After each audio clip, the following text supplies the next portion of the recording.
from dusk. Welcome to Realm of the Sacred Roots. I want to talk to you guys today about our higher selves, and more specifically, I'm going to give a story about my higher self and her showing me her darker side. Most people know that our higher self is basically our true self in the spirit world. And a lot of people haven't even met their higher self yet. And a lot of people won't in this lifetime. I think it's those that search and seek out for, look out for our spirituality and want to grow. We're the ones that usually find our higher self. Well, there are two sides to of us all. I would usually say there's lots of sides to us, but mostly we say there are two sides to us. And there would be the same, this would be the same thing with our higher self. There are many sides, but let's just say predominantly two sides to us all. And for the most part, when dealing with my higher self, I see her as I feel her as power. She's powerful. And when I say she, it's me, but you understand what I'm saying. Speaking of her, since we're talking about higher self, I'll say she is powerful yet feminine, which makes sense, right? Because a lot of things will be the same, will look the same, right? Because that is you. And a friend of mine who's familiar with my higher self, he even said, it's funny when I see her, when I talk to her, she is kind of like the same thing I say, very feminine, very ladylike, but she has worshipers here on this earth, and a lot of them know her as having two sides. She has this feminine, nurturing side, and also this devastating destruction side to her. And her worshipers or followers are very careful to approach her. She's not one that everybody necessarily would flock to. They're very cautious when coming to her. So my friend and I had this conversation before of why don't we ever see that side? And I said, well, possibly it's because, and we were trying to figure it out, because we don't need to see that destruction side to her. Why would we, right? It's me and it's my friend. Why would we see that side of myself? So that's kind of what we chalked it up to. Well, I wanted to tell you this story because this was me in deep meditation. But before this happened, just before I tell you what happened in meditation, the new moon is here tonight, which is, I'm so excited about it. I love the new moon as well as full moons, of course, in my extremes in life. But, and there's something about the power of a new moon. And so what I wanted to do is kind of harvest that, take advantage of that. So this whole week I've been meditating, and I ask when I pray that the veil be ripped down, be taken off. Like I want to be able to pull the curtains back and see as much as I can. And I would recommend you do the same if you're in meditation and haven't seen all that you think you can see. Ask for the veil to be ripped, to be, if you're ready for that, of course. Don't ask for that if that's not what you want. But that you'll be able to see and hear. And for me, working with the dead, that was my big request, was for the veil to be torn so I can hear even more clearer in this time of where everyone seems distraught and where there's confusion, where there's a lot of fear. I wanted to hear more clearly, so that was my request, and it happened. The veil was ripped, it was torn. And so during this full moon week, that's what I did. So I was meditating the other day, and I'm going to leave some details out, obviously, just not only for the sake of time, but just the sake of my, this meditation was for me. So, but anyway, so as I'm walking through this house, and as I'm walking through this house and I'm going upstairs, there was sort of a guardian, caretaker slash guardian that was there. And he basically asked me what I wanted, what was I there for? And I told him, I'm here to speak to the army, to the dead, to my armies of the dead, basically is what I was saying to him. And he was laughing, and there was someone else behind him. and he was laughing, and his laughter filled this huge house. Head back, laugh, like laughing at me, basically. And he said, "Well, who do you think you are?" Through his laughing again. And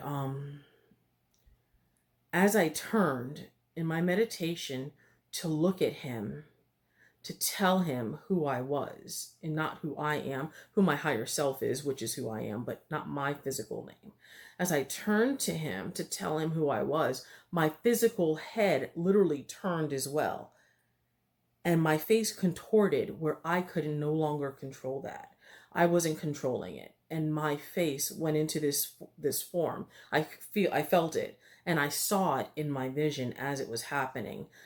I hope I'm explaining this clearly. And then I turned to him and said my name, my higher self name. And as it came out, his face, like his eyes opened up. And as the name came out, it literally pushed him, blew him through the walls and the other guy way back until I couldn't see them anymore. And I felt out of the pit of my stomach, I felt that energy of us come out and push them all the way out until I couldn't see them anymore. And I searched myself to see if they were destroyed, and they weren't. It wasn't like I killed them or anything, but I got them away. It was definitely a lesson taught for them, because what happened is they didn't know who I was. They saw me as coming in through this place. It was another dimension. They saw me coming into this house, asking basically, or telling them what I wanted, who I wanted to speak with, and then being laughed at. They didn't know who I was. And so when I said my higher self name, that's when they realized they screwed up.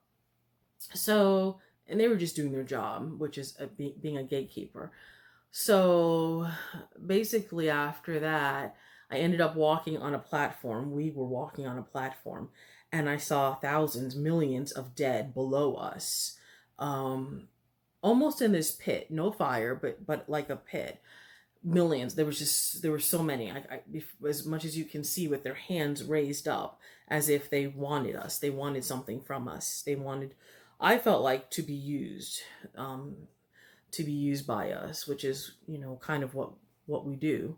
Not necessarily as mediums, but as necromancers, and then also my position in the spirit world, what we do with the dead. So it goes a little bit beyond the medium and necromancy work that we do, because that's just the third is what I actually do in the spirit world. That's a whole nother story. But this was my power, is my power. And so a few things happened. I left a lot out of the story, like I said, for obvious reasons, but I gave you the meat of what I wanted to share with you. So I have some takeaways for you here from that story, which I believe can help you with your own connection to higher self and your own coming into your power right now. I believe we need to take hold and control of the times that we're in right now.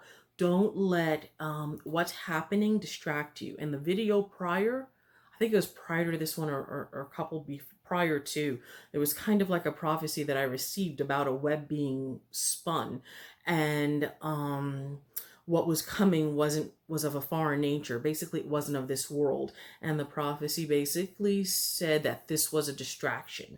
I believe that this virus, this thing that has come, is a distraction. I believe there's more after that, actually, to come on this earth. In the meantime, don't let that be a distraction to the work and to your building of your spirit man, of who you are. Use that.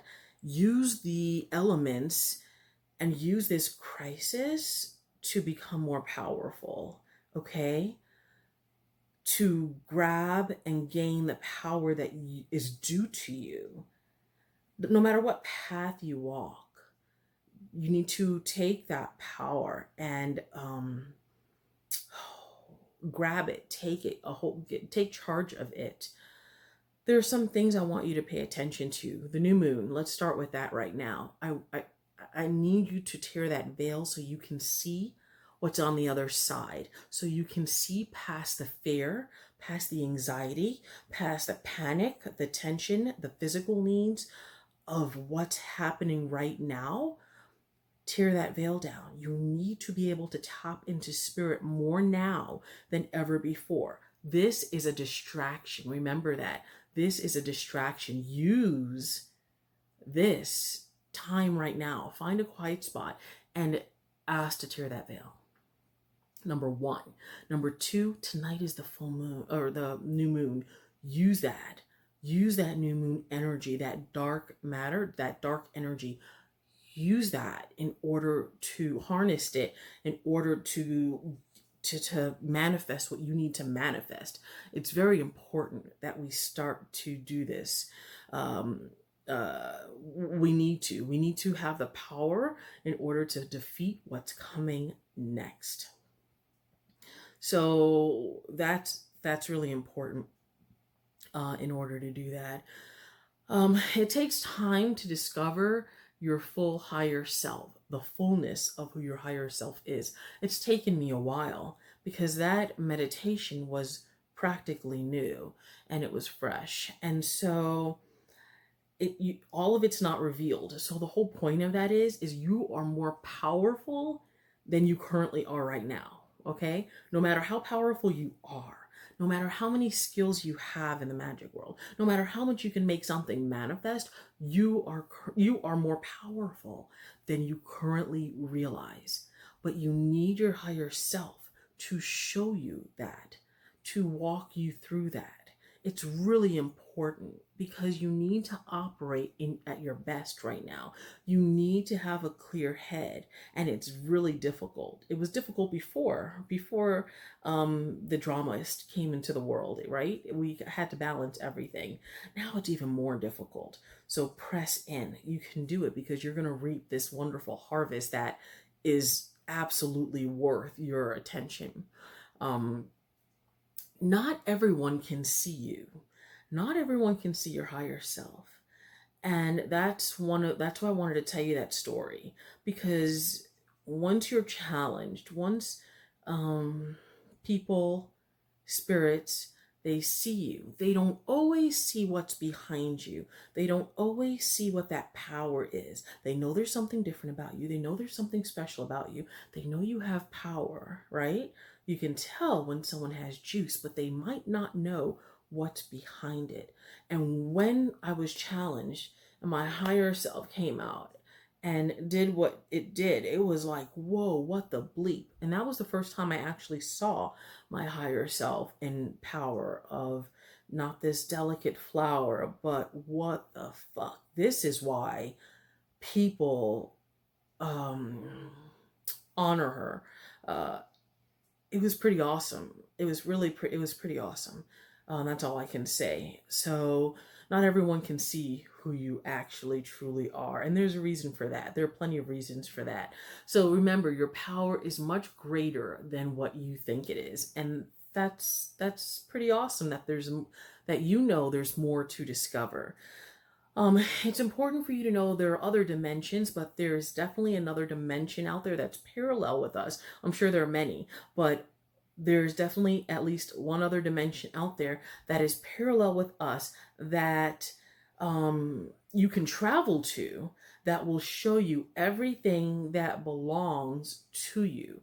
And that's what my vision / meditation was. It showed me everything that belonged to me, right? No matter in the face of laughter and everything else, you are able to take hold of what belongs to you. And at the end, you'll be shown, here's your kingdom. Here's what belongs to you. These are the resources that you can use in order to accomplish what you need to accomplish here on earth.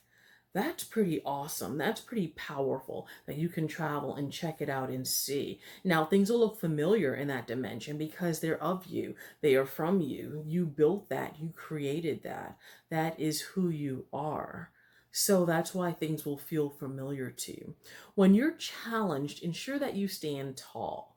You might not even feel it. You know the saying, fake it till you make it, right? When you're challenged and you know who you are, even if you're not in your fullness of power, stand tall. Tell them who you are. Whatever element you rule, right? Whatever planet you're supposedly from, or whatever reincarnation you are, whether you believe you're an alien species or whatever else you believe, stand tall in that. And if you're challenged, hey, this is who I am. You know, that this is who I am, and watch your higher self come out of that and say, yeah, bam, you know, you challenged the wrong person. And it's too bad you didn't even recognize greatness when you saw it now. You know what I mean? Bam. Like, hey, stand in your power. Um, this was my other second to last note. When you were younger, you probably saw signs of part of your power. When I was younger, I would have this recurring, it almost seemed like a recurring dream. I think it was more of a vision that I would see. And I'd look out the blinds, I'd lift up the blinds and look out the blinds, and I would see rows and rows of dead. And they'd kneel. They were all kneeling in rows as far as I could see. I never knew what the bleep that was. I never understood it when I was younger. It didn't scare me. I wasn't scared of them. It was a little creepy being young and seeing that image time and time again. I knew they were there for me, but I didn't know what they wanted. And now I know they were just waiting for me to get there. They were waiting for me to come into my power. They were waiting to hear what I had to say, what they needed to do next. They were waiting for me in this incarnation here. They were waiting. So you'll be shown when you are younger hints of your full power, hints of your power that you'll eventually come into. So pay attention. Remember some of the stories or some of the memories that you had when you were a child. That will play a big role in this as well. And remember that you work here on earth in flesh, and your higher self is working in the spirit realm, right? As above, so below, they say. So you're working together. Once you get coordinated, you're on fire. So remember that you have advantages in flesh that your higher self can use while you're in flesh. You have perspectives that they don't have as a spirit, and vice versa. She or he has, your higher self has perspectives. They have insight, knowledge, wisdom that you don't have being in this fleshly body. So working together, you guys are dynamite. So I've talked way longer than I thought I would, but this was my message on higher self and how amazing it is when you finally get to learn whatever side, if they have a darker side, a lighter side.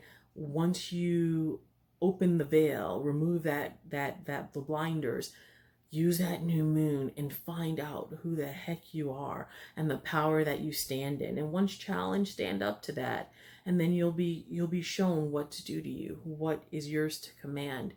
Then you'll be able to defeat what's happening now and what's coming. Get into your power now. Forget about looking at the physical world.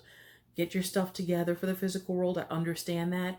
But then get into your power. What's coming is not of this world. Get spiritually grounded. That reminded me I wanted to do an alien video, by the way. I have some stories to tell you guys, but we're not there yet. But what's coming is not of this world. Get ready, get prepared, get spiritually strong. So that way you're ready to face, fight, defend, and even communicate with what is coming.